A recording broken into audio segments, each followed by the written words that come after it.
গত সপ্তাহে আপনারা জানেন কক্সবাজার আমার একটা প্রোগ্রাম ছিল, তো হেলিকপ্টারে গিয়েছিলাম। ফেনী জেলা যখন পার হচ্ছি আমি দেখলাম 3টা উইন্ড মিল চিনেন তো, বিশাল পিলার, 3টা 4টা পাখা থাকে। বায়ু বিদ্যুৎ কেন্দ্র, বাংলাদেশের প্রথম বায়ু বিদ্যুৎ কেন্দ্র এটা, মুহুরী প্রজেক্ট বলে এটা সম্ভবত, মুহুরী প্রজেক্ট। তো সাগরের বাতাসের ঝাপটায় এটা ঘুরে এনার্জি হয়, ইলেকট্রিসিটি উৎপাদন হয়। তো আমি পাইলটকে বললাম, ভাই এগুলো থেকে কেমন ইলেকট্রিসিটি উৎপাদন হয়? কয় হুজুর একটু হয় না, কিছুই হয় না। কিছুই হয় না মানে? বলে হুজুর বাংলাদেশে যত উইন্ড মিল আছে এটার পাখা একটাও ঘুরে না। আল্লাহ, বলেন কি? তাহলে এই যে কোটি কোটি টাকা ব্যয় করে যে উইন্ড মিল, কয় হুজুর ভিতরে ফিটফাট, উপরে ফিটফাট, ভিতরে সদরঘাট। তার মানে কোটি কোটি টাকা দিয়ে এই উইন্ডমিল বানায়, এখানে কিছু নাই। দুর্নীতির আড্ডাখানা, আখড়াখানা বাংলাদেশ, ঠিক কিনা বলেন? হায় রে, জাপানিজরাও মানুষ, আমরাও মানুষ। আমার এক নিকটাত্মীয় সরকারি চাকরিজীবী, উনি আমাকে বললেন, বাংলাদেশের আর একটা উদাহরণ দেখি।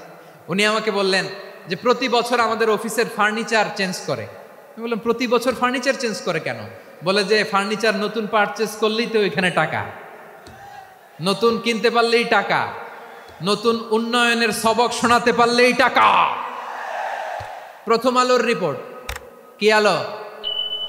প্রথম আলোর রিপোর্ট, গত 15 বছরে উন্নয়নের নামে লুটপাট হয়েছে প্রায় 3.25 লাখ কোটি টাকা। কার রিপোর্ট? আমাদের বানানো কথা। প্রথম আলোর রিপোর্ট। গত 15 বছরে কারা ছিল জানেন তো? হ্যাঁ, শুধু ওনাদেরকেই দোষ দিয়ে লাভ নাই। স্বাধীনতার পর থেকে শুধু শাসকের হাত বদল হয়েছে, আমরা কিছু পাই নাই, ঠিক কিনা বলেন? শুধু ওনাদের দোষ দিয়ে কি লাভ? একদল খাইছে, আরেক দল খাওয়ার জন্য রেডি হয়ে আছে। আমরা এরকম চাই না। আমরা চাই স্বাধীন সার্বভৌম বাংলাদেশ। আমরা চাই দুর্নীতিমুক্ত বাংলাদেশ। আমি নিউজটা যে কতবার পড়লাম, এটা কি সম্ভব? 3.25 লাখ কোটি টাকা লুটপাট, মানে লুটপাট করতে করতে এদেশের জনগণকে ফুটপাতে বসায় দিচ্ছে। প্রিয় ভাইয়েরা, তাহলে জাপানের মানুষও মানুষ, আমরাও মানুষ। সিদ্ধান্ত আপনার, কোন মানুষ হবেন, ভালো মানুষ না খারাপ মানুষ? আজকের আলোচনার বিষয় হচ্ছে মানব সম্পদের উন্নয়ন, human resource development. It's a process to increase the capacity of knowledge, skill, capacity of the people of a country. একটা দেশের মানুষের জ্ঞান, তাদের দক্ষতা কি করে বাড়ানো যায়, বাড়িয়ে দেশের উন্নয়ন করানো যায়, এটাই হচ্ছে মানব সম্পদ উন্নয়নের মূল কথা। তাহলে মানব সম্পদ হচ্ছে একটা দেশের সবচাইতে শক্তিশালী পুঁজি। প্রাকৃতিক সম্পদ, খনিজ সম্পদের চেয়েও দামি হচ্ছে মানব সম্পদ। আমার প্রিয় যশোর, প্রাকৃতিক সম্পদ, খনিজ সম্পদের চেয়ে দামি সম্পদ কি সম্পদ? আল্লাহ তাআলা দয়া করে আমাদেরকে এই মানব সম্পদ দিয়েছেন। আসুন আমাদের এই মানুষগুলোকে আমরা সোনার মানুষ বানাই। রাজি আছেন তো সবাই? রাজি আছেন? মানুষ পারে না এমন কোনো কিছু নাই, চাইলে সব পারে। এজন্য মানুষকে তারবিয়া দিতে হবে, যথাযথভাবে তাদেরকে গড়তে হবে। আসুন আমরা সিরাতের আয়নায় বিশ্বনবীর জীবনী থেকে দেখি তিনি কিভাবে হিউম্যান রিসোর্সকে ম্যানেজ করতেন। যদি আপনাদের সময় হয়, 2-1টা উদাহরণ দিয়ে আজকে আমি আমার আলোচনার বিদায় নিব। হবে? সময় হবে কয়েক মিনিট? হ্যাঁ, শান্ত থাকবেন তো? শান্ত থাকবা? হ্যাঁ, ঠিক আছে। এই ধাক্কার মধ্যে ঢুকছে, এবার মজা বুঝতেছো তো? হ্যাঁ, মানা করছিলাম না? ঠিক আছে, টের পাও। হ্যাঁ, ঠিক আছে। যে আওয়াজ করবে আমি ওকে দেখতেছি, কে কে আওয়াজ করে দেখতেছি। শেষ কথা, শেষের দিকে চলে আসছি। বিষ্ণু ইসলাম কিভাবে হিউম্যান রিসোর্সকে ম্যানেজ করতেন, মজার কথা আছে কয়েকটা, বলে বিদায় নেব। বিশ্বনবী কিভাবে এই মানব সম্পদকে ম্যানেজ করতেন। বিশ্বনবী, he was a very good talent hunter, চৌকস ট্যালেন্ট হান্টার ছিল। কার মধ্যে কি ট্যালেন্ট আছে দেখলেই বুঝে ফেলতেন। সুবহানাল্লাহ পড়বেন না? কি নবী আমরা পেয়েছি! He was a very good talent hunter. আমার নবী, তিনি চৌকস ট্যালেন্ট হান্টার ছিলেন। কার মধ্যে কি প্রতিভা বের করতেন, ওই প্রতিভাকে ইসলামের কল্যাণে কাজে লাগাতেন। সুবহানাল্লাহ বলেন। যাকে যেই জায়গায় সেট করলে ভালো হবে তাকে ওই জায়গায় সেট করতেন। কয়েকজন সাহাবীর জীবনী শোনাই। আবু মাহজুরা রাদিয়াল্লাহু তাআলা আনহু, মক্কার মুয়াজ্জিন, আগে ছিল মুশরিক, পরে হয়েছে মুমিন। উনি কিভাবে মুমিন হইলেন এই ঘটনাটা একটু আপনাদের শোনাতে চাই। তো আপনাদের তো সময় নাই হাতে, হ্যাঁ সময় আছে? এই জেনজি শেষ করে দিল আজকের প্রোগ্রামটা। 1 ঘন্টা ধাক্কা ধাক্কি করে কেমনি দাঁড়ায় আছে আমি বুঝলাম না।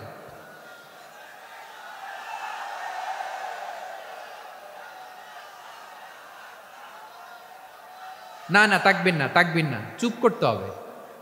What I need you stop, just shut up, চুপ। হ্যাঁ ঠিক আছে, এভাবে। আবু মাহজুরা রাদিয়াল্লাহু তাআলা আনহু কিভাবে মুসলিম হলেন আওয়াজ করে শুনেন। হুনাইনের যুদ্ধ 8ম হিজরি, বিষ্ণু ইসলাম হুনাইনের যুদ্ধ শেষে ফিরতেছেন, পথিমধ্যে বেলাল রাদিয়াল্লাহু তাআলা আনহু, এই যে আবার কথা, আই রে আল্লাহ রে, এখানে ধাক্কা ধাক্কি কেন? চলে যাও, পেছনে যাও, পেছনে যাও। কি আজীব তামাশা, যেখানে যায় এখানে ধাক্কা ধাক্কি, মারামারি, গায়ের উপরে কাঁধের উপরে শাউটিং। অনেক গুরুত্বপূর্ণ কথা পয়েন্ট করে নিয়ে আসি যে বলবো, এই শাউট করার কারণে প্রোগ্রামটাই নষ্ট করে দেয়। আসছে আমার ভালোবাসা দেখাইতে, প্রোগ্রামটাই শেষ করে দিয়ে চলে যায়। স্টপ, আবার কথা বল, স্টপ। হুনাইনের যুদ্ধে 8ম হিজরি, কত হিজরি সবাই বলেন না একটু, কত হিজরি? 8ম হিজরিতে হুনাইনের যুদ্ধে রাসূল সাল্লাল্লাহু আলাইহি ওয়াসাল্লাম ফিরে আসতেছেন মদিনায়। পথিমধ্যে বেলাল রাদিয়াল্লাহু তাআলা আনহু আজান দিচ্ছেন। কি দিচ্ছেন? তো পাশে ছিল মুশরিকদের একটা পল্লী, কিছু মুশরিক তরুণ, কিছু অমুসলিম কিশোর, তারা আজানকে ব্যঙ্গ করতেছে। আমাদের বাংলায় মুখ ভেঙ্গানো বলে আর কি। বেলাল রাদিয়াল্লাহু তাআলা আনহু আজান দিচ্ছেন, ওই বাচ্চাগুলো মুশরিক, তো ওরা আজানকে ব্যঙ্গ করতেছে, বিকৃতি করে ওরাও আজান দিচ্ছে। উদ্দেশ্য হচ্ছে আজানকে নিয়ে ঠাট্টা করা। উদ্দেশ্য কি? ঠাট্টা করা। ব্যাপারটা মনে কষ্ট পাওয়ার মতো ব্যাপার না? কিন্তু বিশ্বনবী ওইখানে দেখেন কি খুঁজলেন। বিশ্বনবী খেয়াল করলেন অমুসলিম কিশোরদের মধ্য থেকে একটা কিশোরের গলাটা বড় দরাজ গলা, কণ্ঠটা বড় সুন্দর। খেয়াল করে দেখলেন যে কিছু কিশোর বেলালের আজানকে ব্যঙ্গ করে, বিকৃতি করে, কিন্তু একজনের কণ্ঠ দেখতে পাচ্ছেন না এত দূরে, কিন্তু কণ্ঠটা বড় সুন্দর, দরাজ গলা। বিশ্বনবী সাহাবীদেরকে বললেন, ধরো এগুলারে, ধরো। সবগুলারে ধরে বিশ্বনবীর সামনে আনা হলো। ওরা হাঁটু গেড়ে বসলো। বিশ্বনবী বললেন, তোমাদের মধ্যে কে যেন ব্যঙ্গ করে আজান দিচ্ছিল, তার গলাটা বড় উঁচু, গলার বেসটা বড় মজবুত, মেলোডিয়াস, সুমধুর কণ্ঠ। কে? আবু মাহজুরা বলে, আমার বন্ধুরা সবাই আমার দিকে আঙ্গুল দেখায়, আমি পড়ে গেছি বিপদে। রাসূল সাল্লাল্লাহু আলাইহি ওয়াসাল্লাম বাকি অমুসলিম তরুণদেরকে ছেড়ে দিলেন, বললেন তোমরা যাও। এবার আবু মাহজুরারে পাইছে। আবু মাহজুরার চুলের মধ্যে হাত দিলেন বিশ্বনবী, মাথায় হাত দিয়ে বললেন, এবার আজান দাও দেখি। আবু মাহজুরা বলে, আমি তো আজান দিতে জানি না, কারণ আমি তো বেলালেরটা শুইনা দিছি, আমার তো মুখস্থ নাই, আমি তো আজান দিতে জানি না। বিষ্ণু বললেন, জানো না? তাহলে আসো, আমি তোমারে শিখাই দেই। সুবহানাল্লাহ পড়েন। আবু মাহজুরা হাঁটু গেড়ে বসে, বিশ্বনবীর মোবারক হাত আবু মাহজুরার চুলের মধ্যে।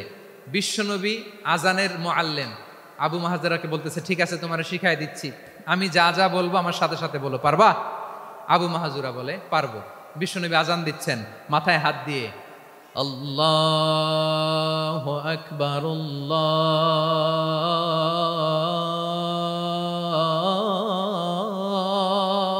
আকবার। আবু মাহজুরা এই বাক্যটা পড়লেন। বিশ্বনবী দ্বিতীয় বাক্য পড়তে আরম্ভ করলেন, আল্লাহু আকবার, আল্লাহু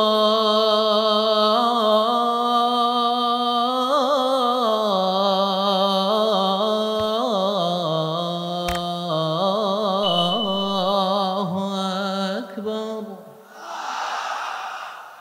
আবু মাহজুরা এই বাক্যটাও বললেন। বিশ্বনবী আবু মাহজুরার মাথার মধ্যে হাত দিয়ে তৃতীয় বাক্য বললেন, আশহাদু আল্লা ইলাহা ইল্লাল্লাহ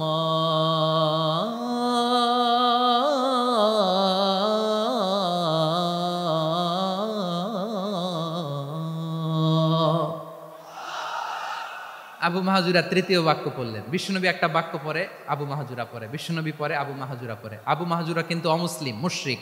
আবু মাহাজুরা বলে, এক একটা বাক্য পড়ি আমার কলিজাটা গলে ঠান্ডা হয়ে যায়। এতদিন মোহাম্মদকে গালি দিতাম, এখন মোহাম্মদ আমার মাথায় যখন হাত রাখছে আমার সারা শরীর ঠান্ডা হয়ে গেছে। বিশ্বনবী আজান শিখাচ্ছেন, একটা একটা বাক্য পড়ে আবু মাহাজুরাও পড়ে, বিশ্বনবী পড়ে আবু মাহাজুরাও পড়ে।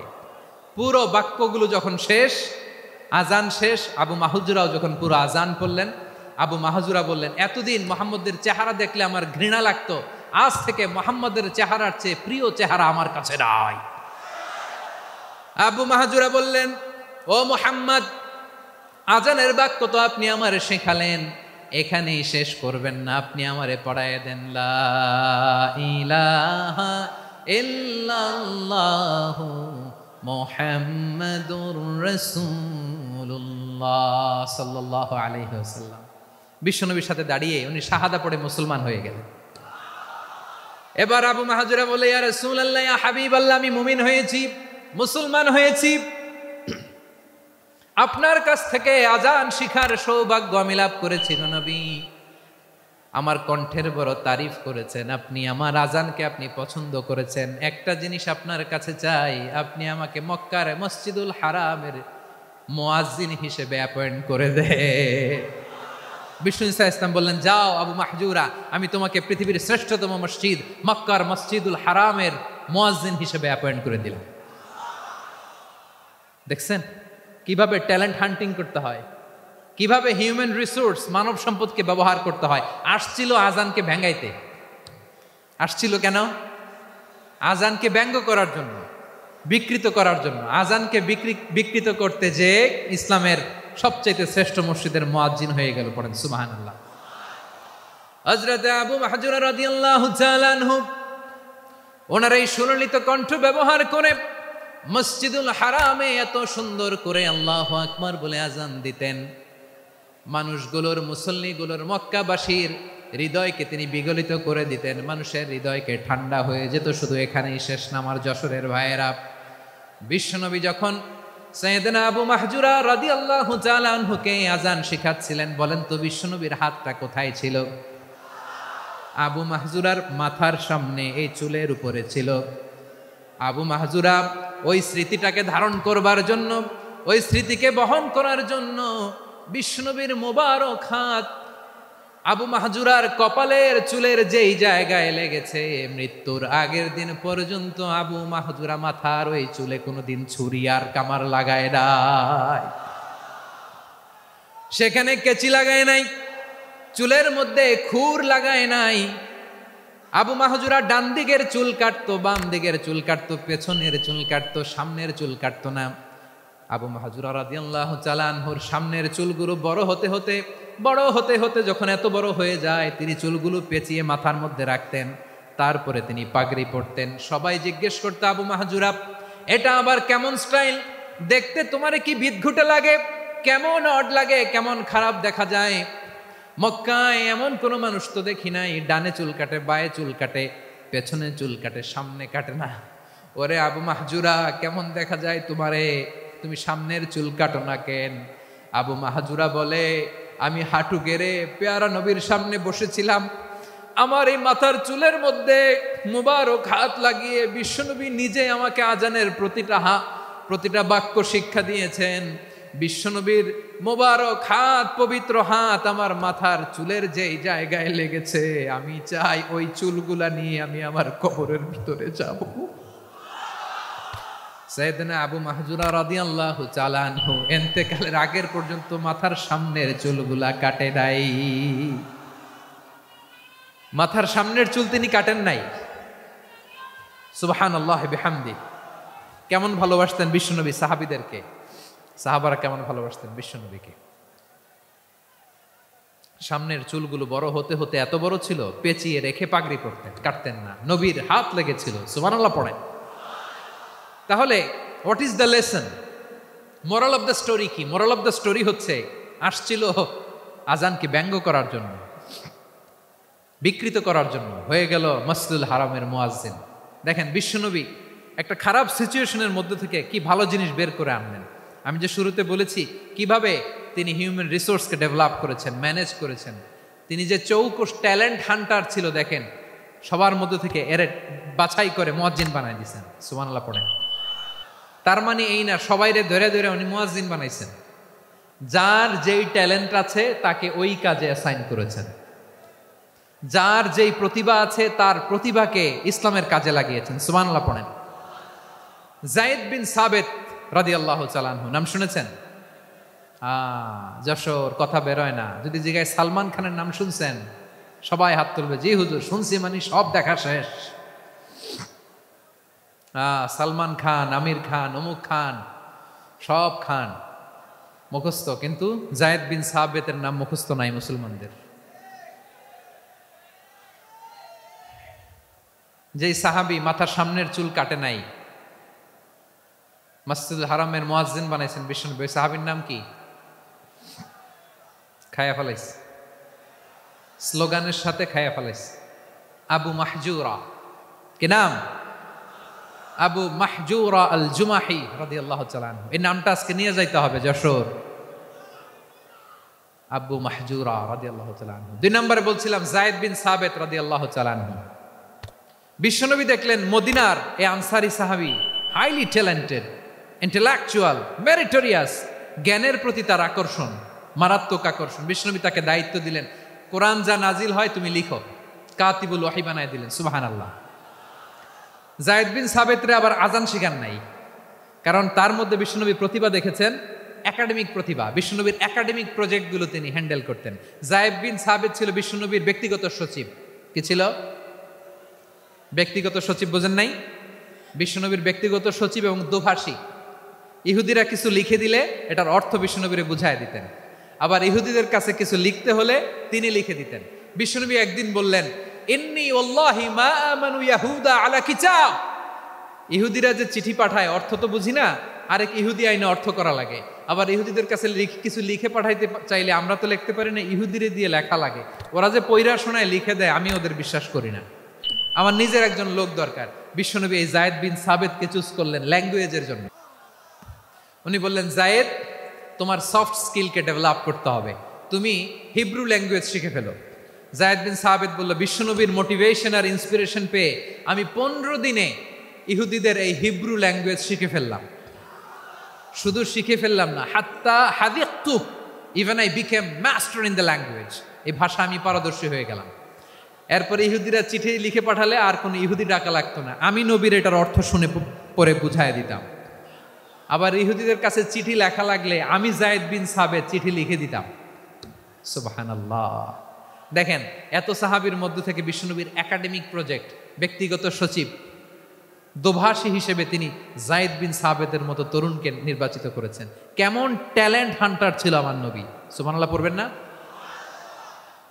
বিশ্বনবীর ইন্তেকালের পরে সাইয়েদনা আবু বকর রাদিয়াল্লাহু তাআলা আনহু যখন খলিফা হয়ে আসলেন, কোরআনকে সংকলনের দায়িত্ব দেয়া লাগবে, কোন সাহাবীকে দিবেন?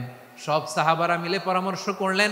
সাইয়েদনা আবু বকর, ওমর সবাই মিলে এই বিশাল কোরআন সংকলনের গুরু দায়িত্ব বিশ্বনবীর ব্যক্তিগত সচিব, বিশ্বনবীর দোভাষী, বিশ্বনবীর সিলেক্ট করাই লোক যায়েদ ইবনে সাবিত রাদিয়াল্লাহু তাআলা আনহুকে দিয়েছে। কোরআনের কপি তো আজকে এখানে রাখে নাই। এই যে আজকের যে কোরআন পড়েন, এটা আগে এরকম ছিল না। কোরআন নাজিল হলে সাহাবারা চামড়ার, ওটের চামড়ায় লিখে ফেলতো, ওটের চ্যাপ্টা হাড্ডির মধ্যে লিখে ফেলতো, গাছের গুড়ির মধ্যে লিখে ফেলতো। বিভিন্ন জনের কাছে ছড়ানো ছিটানো ছিল। আবু বকর রাদিয়াল্লাহু তাআলা আনহু একসাথে করলেন, পরবর্তীতে উসমান রাদিয়াল্লাহু তাআলা আনহু একসাথে করলেন। 114 সূরার এখন এই মুসহাফ, এই কম্পাইলেশন, এই কপি আমরা পেয়েছি, যার হিউজ কন্ট্রিবিউশন ছিল। এই পুরো কোরআন কম্পাইলেশনের প্রজেক্ট ম্যানেজার ছিল যায়েদ বিন সাবিত রাদিয়াল্লাহু তাআলা। কোরআন কম্পাইলেশনের প্রজেক্ট ম্যানেজার। দেখেন, উনারে মাথায় হাত দিয়ে আজান শিখায় নাই। সুবহানাল্লাহ কইবেন না? তাহলে প্রথম সাহাবী আবু মাহজুরাকে মুয়াজ্জিন বানাইলেন, যায়েদ বিন সাবিতকে ব্যক্তিগত সচিব আর দোভাষী বানালেন, মুসআব ইবনে উমাইর রাদিয়াল্লাহু তাআলা আনহুকে ইসলামের প্রথম অ্যাম্বাসেডর বানালেন। তাহলে তৃতীয় নাম্বার একজন সাহাবীর নাম বলছি, মুসআব ইবনে উমাইর। মুসআব কি নাম? নামটা কেমন লাগে? এই কয়েকজনের ভাল লাগে? বাকিদের ভাল লাগে না? ভাল লাগে? এই এই আর কয়েকটা মিনিট দেওয়া যাবে না আমাকে আল্লাহর হস্তে? হ্যাঁ ঠিক আছে, আমি তোমাদেরকে ভালোবাসা দেখাবো, দোয়া করব যদি চুপ থাকো, একেবারে চুপ, কষ্ট সহ্য করো, বাকিরা যা সওয়াব পাবে তোমরা ডবল পাবা, যেহেতু কষ্ট বেশি, কিন্তু চুপ। 3 নম্বর সাহাবীর নাম মুসআব। এই ধাক্কাধাক্কি কেন, ধাক্কাধাক্কি কেন রে ভাই? না না না, এরকম হইলে আসবো না যশোর, আমি আর আসবো না। হয় পিছনে চলে যাও, নাহলে চুপ, ধাক্কাধাক্কি নেই। 3 নম্বর সাহাবীর নাম মুসআব। কি নাম? He was the first ambassador in Islam. ইসলামের প্রথম ডিপ্লোমাট, প্রথম কূটনৈতিক, ইসলামের প্রথম কূটনৈতিক, ইসলামের প্রথম ডিপ্লোমাট, প্রথম অ্যাম্বাসেডর মুসআব ইবনে উমাইর। মক্কার তরুণ যুবক, উনি পারফিউম লাগাইলে মানুষ দেখলেই বুঝতো এটা মুসআব লাগাইছে। এমন ড্যাশিং ফেসের ছিল, এমন স্মার্ট ড্যাশিং ফেস, এমন পার্সোনালিটির মানুষ ছিল মুসআব রাদিয়াল্লাহু তাআলা আনহু। কারণ যিনি ইসলামের স্পোকম্যান হবেন, মুখপাত্র হবেন, তার স্মার্ট হওয়ার দরকার আছে না নাই?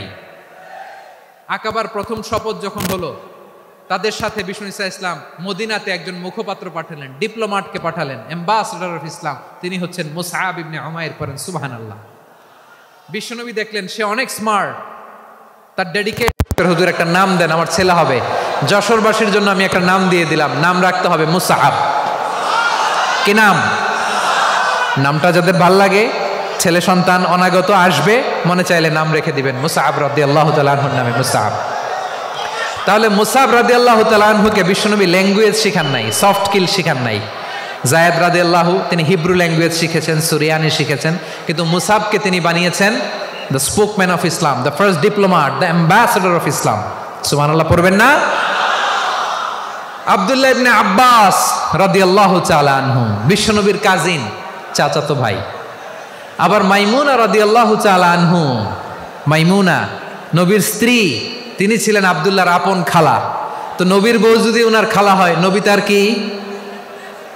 বুঝে নাই, নবী তার কি? খালু। তাহলে সম্পর্ক অনেক গভীর, কাজিন আবার খালু। ছোট্ট মানুষ, তাই রাতে মাঝে মাঝে ঘরে থাকতো। মাশাআল্লাহ, বসুন বসুন বসুন। খালিদ বিন ওয়ালিদ রাদিয়াল্লাহু তাআলা আনহু 8ম হিজরিতে মুসলিম হয়েছেন, মক্কা বিজয়ের আগে। তো মক্কা বিজয়ের আগে যখন মুসলিম হয়েছেন, এর আগে কি করছেন? কাফিরদের সাথে যুদ্ধ করেছেন। উনি উহুদের যুদ্ধে মুসলমানদের যে পরাজয় ভাব, কঠিন পরিস্থিতির মুখোমুখি উনার কারণে পেছন থেকে এমন আতর্কিত আক্রমণ করেছেন, মুসলমানদেরকে কচুকাটা করেছেন। 8ম হিজরিতে আল্লাহ তাআলা হেদায়েতের নূর দিয়ে ওনার হৃদয়টাকে উজালা করে দিলেন। লা ইলাহা, এটা এমন বাণী যার হৃদয়ে একবার টাচ খাবে, এইটা থেকে সে আর পালিয়ে বেড়াতে পারে। ঝিনুকের ভেতর লুকিয়ে থাকে যেমন মতি, ঝিনুকের ভেতর লুকিয়ে থাকে যেমন মতি, কলমা শাহাদাতে আছে আল্লাহর জ্যোতি, কলমা শাহাদাতে আছে আল্লাহর জ্যোতি। ঠিক কিনা বলেন? মক্কা বিজয়ের আগে মুসলিম হলেন, হওয়ার পরেই বিশ্বনবীর টার্গেট ফুলফিল হলো। ওই যে টার্গেট করে রেখেছেন আর দোয়া করেছেন, খালিদ বিন ওয়ালিদ যদি মুসলিম হয়, তাকে আমি মিলিটারি চিফ বানাবো। ওনাকে আজান শিখান নাই, ওনারে কান ধইরা নামাজের এই মাথা থেকে ওই মাথা আনান নাই, ফিকহি কোরআনের সূক্ষ্ম তাফসীর ওনারে শিখান নাই, অ্যাম্বাসেডর বানান নাই। বিষ্ণু ঈসা ইসলাম উনাকে সামরিক অভিযানে প্রেরণ করেছেন। সামরিক অভিযানে তিনি প্রেরণ করেছেন। উনার জীবদ্দশায়, উনার নেতৃত্বে যতগুলো যুদ্ধ হয়েছে, একটা যুদ্ধেও তিনি পরাজয় বরণ করেন নাই। ওমরে ফারুকের সময়কালে তিনি চিফ অফ মুসলিম মিলিটারি, মানে মুসলিম সেনাপতি হয়েছেন। যশোর আওয়াজ করো, ঠিক কিনা বলো? সেনাপতি, মুসলিম সেনাপতি। তাহলে কিভাবে হিউম্যান রিসোর্স ব্যবহার করতে হয়, গোটা বিশ্ব আমার নবীর কাছ থেকে শিখে নাও।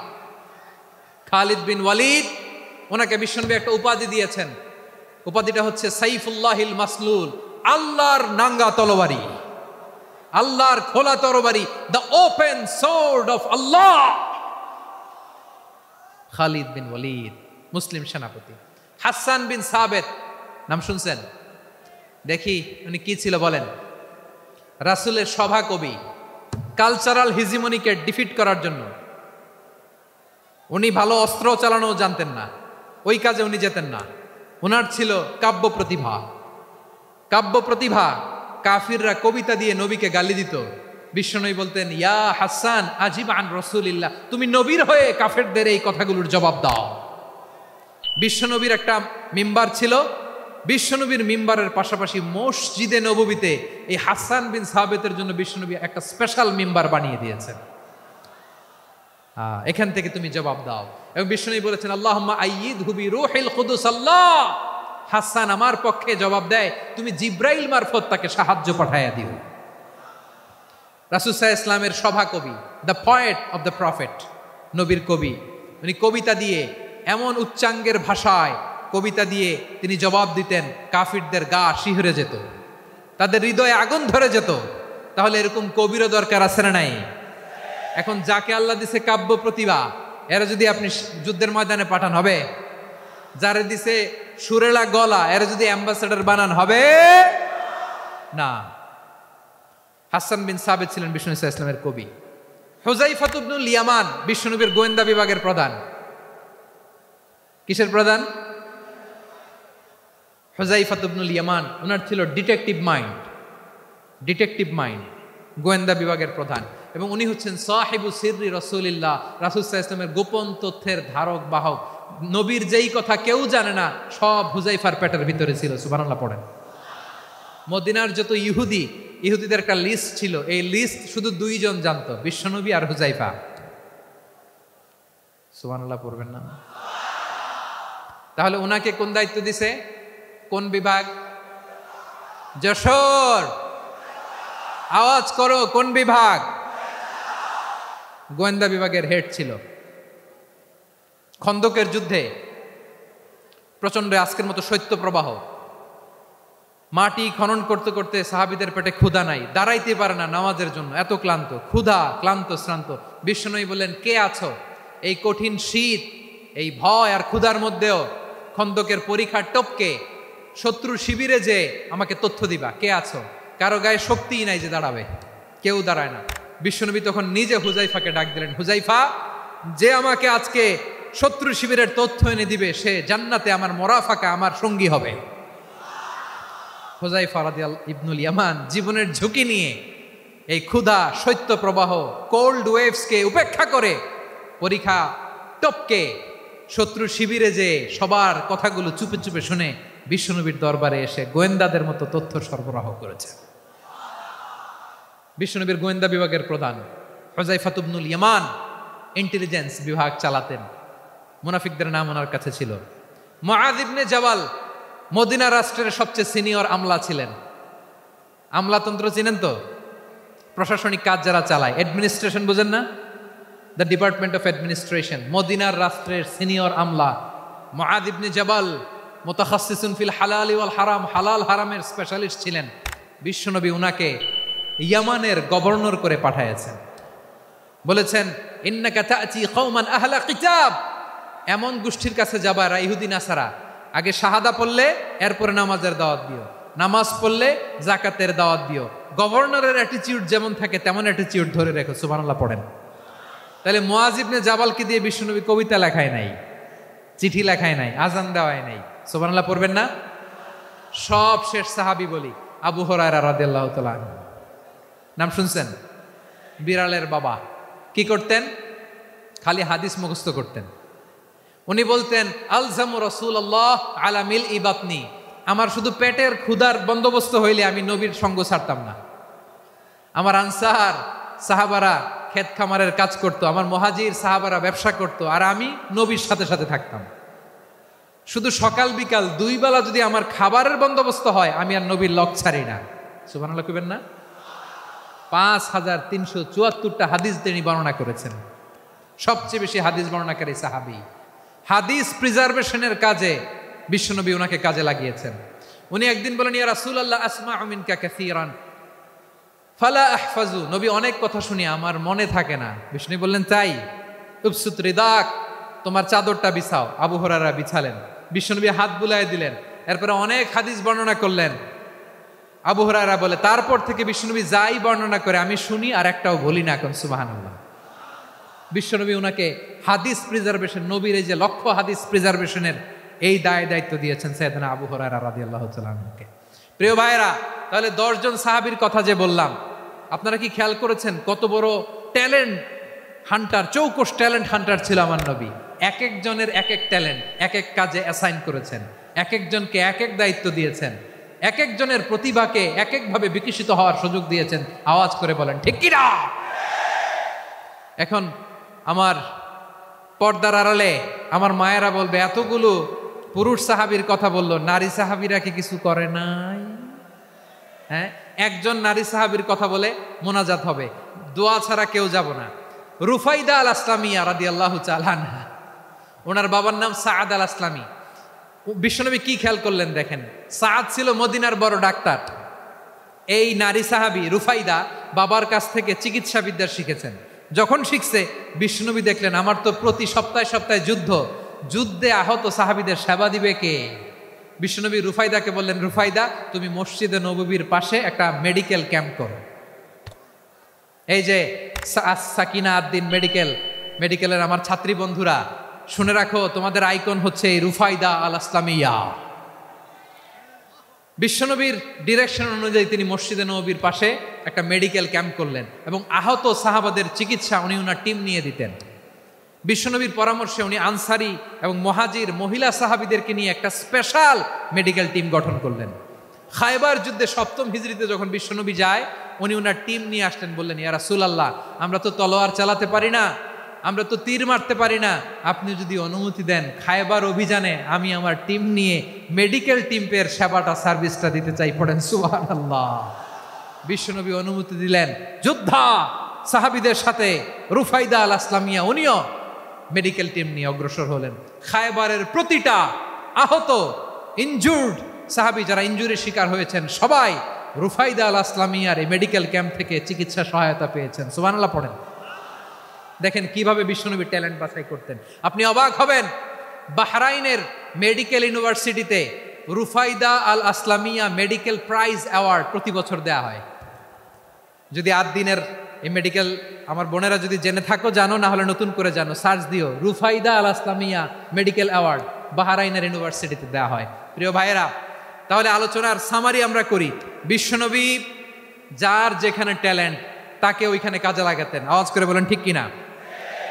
এবার একটা ইন্টারভিউ হবে, আওয়াজ করে বলেন আবু মাহজুরাকে বিশ্বনবী কি বানাইছেন? হ্যাঁ, ভুলে গেছেন? সামনের চুলে হাত দিয়ে বিশ্বনবী কি সুন্দর গলায় আজান শিখালেন। মুয়াজ্জিন যায়েদ বিন সাবিতকে একাডেমিক প্রজেক্টের দায়িত্ব দিয়েছেন, তিনি ছিলেন বিশ্বনবীর দোভাষী ব্যক্তিগত সচিব। Musab ibn Umair the first ambassador of Islam. Abdullah ibn Abbas উম্মার বড় শিক্ষাবিদ মুফাসসির। আব্দুল্লাহ ইবনে মাসউদ ছিলেন জুরিস্ট। কি ছিলেন? জুরিস্ট ছিলেন, এই উম্মার সবচেয়ে বড় জুরিস্ট। খালিদ বিন ওয়ালিদ সেনাপ্রধান। হাসান বিন সাবিত ছিলেন বিশ্বনবীর সভাকবি। কি ছিলেন? বিশ্বনবীর সভাকবি ছিলেন। এরপরে হুযায়ফা ইবনুল ইয়ামান কি ছিলেন? গোয়েন্দা বিভাগের প্রধান। মুআদ ইবনে জাবাল কি ছিলেন? সিনিয়র আমলা, ইয়ামানের গভর্নর। আবু হুরায়রা রাদিয়াল্লাহু তাআলা আনহু হাদিস প্রিজার্ভেশনের কাজ করেছেন। আর আমাদের রুফাইদা আল আসলামিয়া রাদিয়াল্লাহু তাআলা আনহা কি ছিলেন? নার্স ছিলেন। নার্স হয়ে মেডিকেল সেবা দিয়েছেন। প্রিয় ভাইয়েরা, পুরো আলোচনার যদি সামারি করি তাহলে বিশ্বনবী যেভাবে হিউম্যান রিসোর্সকে ম্যানেজ করেছেন, যার যেখানে প্রতিভা কাজে লাগিয়েছেন, আমরাও যদি করি আমাদের বাংলাদেশের চিত্র আমরা পাল্টে যেতে পারবো। আমরা শুরুতে শুনেছি মানুষের আছে অসীম সম্ভাবনা, প্রতিটা মানুষ অনন্য, যত্ন নিলে যথাযথ পরিচর্যা করলে মানুষ বিশ্ব জয় করতে পারে। ঠিক কিনা? আমাদের হাফেজে কোরআনের সামনে দাঁড়াতে পারে এমন কোনো হাফেজে কোরআন আল্লাহর জমিনে জন্ম হয় নাই। গোটা বিশ্ব কাঁপিয়ে তারা সেরা, আমাদের ক্রিকেটাররা সেরা, আমাদের তৈরি পোশাক শিল্প সেরা, এরকম অনেক অনেক সেরা জিনিস আছে, আমরা এগুলোরে নার্চারিং করতে পারি নাই, পরিচর্যা করতে পারি নাই, সঠিক তারবিয়াতের অভাব। তাহলে মানুষের অসীম সম্ভাবনাকে কাজে লাগাতে হবে, ঠিক কিনা বলেন? ইউনুস গভর্নমেন্টকে আমি বলবো, অল্প সময়ের জন্য আপনারা এসেছেন, সংস্কারও করতে হবে, আবার নির্বাচনও করতে হবে। সব সংস্কার হয়তো করতে পারবেন না, যতটুকু পারবেন এর মধ্যে আমাদের যে হিউজ ম্যান পাওয়ার, আমাদের যে মানব সম্পদ, হিউম্যান রিসোর্স, এটাকে ডেভেলপ করে আপনাদের যেতে হবে। যেটা পারবেন না সেটাকে পরবর্তী নির্বাচিত গভর্নমেন্টের কাছে রেখে যেতে হবে, যে তারা যেন করে, তাদের কাছে আপনারা এটা রেখে যাবেন। তাহলে মানুষ চাইলে বিশ্ব জয় করতে পারে, আর মানুষকে হারাতে পারে কেউ? জোরে বলো যশোর, মানুষকে হারাতে পারে কেউ? আল্লাহ আমাদেরকে জনসংখ্যা দিয়েছেন প্রিয় ভাইয়েরা, এই জনসংখ্যা অনেক বড় সম্পদ, এটা আমাদের জন্য অভিশাপ নয়, আশীর্বাদ। আমাদের জনসংখ্যাকে যদি আমরা জনশক্তিতে রূপান্তর করতে পারি, আজকে বাংলাদেশ যে অবস্থানে দাঁড়িয়ে আছে, বাংলাদেশ তার 20 গুণ উন্নতির শিখরে চলে যাবে। চিল্লায় বলো ঠিক কিনা? আমাদের শ্রমিক ভাইয়েরা বাইরে কাজ করে, আমাদের শ্রমজীবী ভাইয়েরা, প্রবাসীরা, তাদের ব্যাপারে গুরুত্ব দিতে হবে। আমাদের শ্রমের দাম সবচেয়ে কম, সবচেয়ে কম। তারা এম্বাসিতে গুরুত্ব পায় না, এয়ারপোর্টে গুরুত্ব পায় না, এই সরকার অবশ্য তাদেরকে অনেক গুরুত্ব দিচ্ছে। আমাদের অদক্ষ শ্রমিককে যখন আমরা দুবাই পাঠাই, অল্প বেতন পায়, কিন্তু ইন্ডিয়ানরা দক্ষ শ্রমিক পাঠাইলে তার 3 গুণ বেতন পায়। আমরা আমাদের শ্রমিকদেরকে অদক্ষভাবে আর পাঠাতে চাই না, দক্ষ শ্রমিক পাঠিয়ে আমরা রেমিটেন্সের বন্যা বইয়ে দেব। আমাদের শ্রমিকদের পাঠানো রেমিটেন্সের টাকায় সচল থাকে আমার দেশের অর্থনীতির চাকা। তাদেরকে সবচেয়ে গুরুত্ব দিতে হবে। আমরা পেয়েছি ফ্রিডম ফাইটার, মুক্তিযোদ্ধা, আর আমার প্রবাসী ভাইরা হচ্ছে রেমিটেন্স ফাইটার। জোরে বলো ঠিক কিনা? তাহলে আমাদের এই জনশক্তিকে জনসম্পদে ট্রান্সফর্ম করতে হবে, ঠিক কিনা বলেন? সরকার জনগণকে এভাবে পলিশ করতে হবে। মা বাবারা ছেলে মেয়েদের মধ্যে কার কোন যোগ্যতা, তাকে ওইভাবে কাজে লাগাতে হবে। সবার এ প্লাস পাওয়ার কোনো দরকার নাই। আমাদের দেশে একটা টেন্ডেন্সি আছে, পরীক্ষায় এ প্লাস না পাইলে কই তুই কি করলি, পাশের বাড়ির ছেলে এ প্লাস পাইছে, যা ওর পা ধোয়া পানি খা। কি খা? তা আমি ভাবছি যে পা ধোয়া, এ প্লাস পাওয়া ছেলেদের পা ধোয়া পানির একটা পানির ব্র্যান্ড বানাইতে হবে, এরকম লেখা থাকবে, এ প্লাস পাওয়া ছেলেদের পা ধোয়া পানি। খাওয়া নাই, এগুলার খাওয়া নাই। ওরে আল্লাহ এ প্লাস পাওয়ার জন্য বানাইছে, আর আপনার ছেলেকে এই এ প্লাস গুলারে নিয়ন্ত্রণ করার জন্য আল্লাহ বানাইছে। ওকে দিয়ে আল্লাহ কি করবে আপনি জানেনই না। একটা এ প্লাস, একটা এ গ্রেড একটা মানুষের জীবনকে ঠিক করে দিতে পারে না। আপনার ছেলেকে আল্লাহ অন্যদিকে যোগ্যতা দিয়েছে, ওদের মনোবল ভাঙবেন না, খবরদার, খবরদার। ছেলে মেয়েদের মনোবল ভাঙবেন না।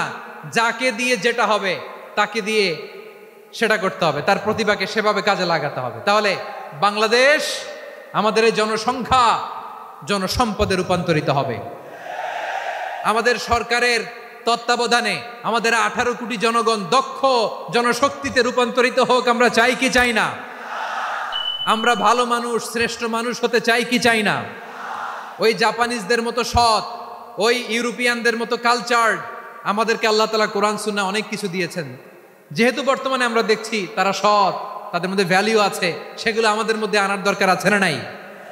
আর ইসলাম দিয়ে আমাদের জীবনকে সাজাতে হবে, ইসলাম দিয়ে আমার পরিবারকে সাজাতে হবে। ইসলাম থেকে, কোরআন থেকে প্রেসক্রিপশন না নিলে জীবন সুন্দর হবে না। কোরআন থেকে প্রেসক্রিপশন না নিলে সমাজ সুন্দর হবে না। কোরআনের প্রেসক্রিপশন না মানলে রাষ্ট্র সুন্দর হবে না। কোরআনের প্রেসক্রিপশন অ্যাপ্লাই না করলে শুধু দুর্নীতি দমন কমিশন দিয়ে দুর্নীতি বন্ধ করা যাবে না। এজন্য কোরআনের আইন আমরা চাই কি চাই না? প্রিয় ভাইয়েরা, হিউম্যান রিসোর্স ডেভেলপমেন্ট, মানব সম্পদের উন্নয়ন, আমাদের সরকার যেন এদিকে নজর দেয়। আমরা যেন এই ব্যাপারে যত্নবান হয়ে উঠি। যাকে আল্লাহ যে যোগ্যতা দিয়েছে, এই যোগ্যতা দিয়ে আমরা যেন ইসলামের জন্য, দেশের জন্য কাজ করি। আমরা যেন আমাদের স্কিল ডেভেলপ করি, আমাদের পটেনশিয়ালকে ডেভেলপ করি। মোরালিটি, ভ্যালিউজ নিয়ে শায়েখ আহমদুল্লাহ আলোচনা করেছেন, এগুলো দিয়ে যেন আমরা আমাদেরকে সাজাই। আল্লাহ তাআলা আমাদের দেশকে তুমি নিরাপদ করো, আমরা পড়ি আমিন। আল্লাহ আমার 18 কোটি জনগণকে তুমি জনশক্তিতে রূপান্তরিত করো, আমিন।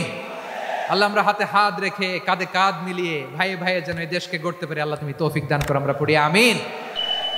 আমার প্রিয় মহিউদ্দিন ভাই বলেছেন, হুজুর এমন একটা ঘোষণাপত্র দিয়ে যাবেন আজকের এই ঐতিহাসিক যশোরের প্রোগ্রামে, যেটা গোটা বাংলাদেশে মানুষ এটার উপর আমল করে। আমি যে কথাটা বলেছি এটাই, আসুন আমরা আমাদের জনসংখ্যাকে জনসম্পদে ট্রান্সফর্ম করি, আমাদের জনসংখ্যাকে আমরা যেন জনশক্তিতে রূপান্তরিত করি, জনসংখ্যাকে ট্রান্সফর্ম করে জনশক্তি দিয়ে আমরা যেন আগামীর বাংলাদেশ, স্বাধীন বাংলাদেশ 2.0 গড়ে তুলি। আল্লাহ তাআলা আমাদের সবাইকে কথাগুলো বোঝার আমল করার তৌফিক দান করুন। এই জেনজি, ক্ষমা করে দিও আমাকে, অনেক ধমক দিছি, বকা দিছি।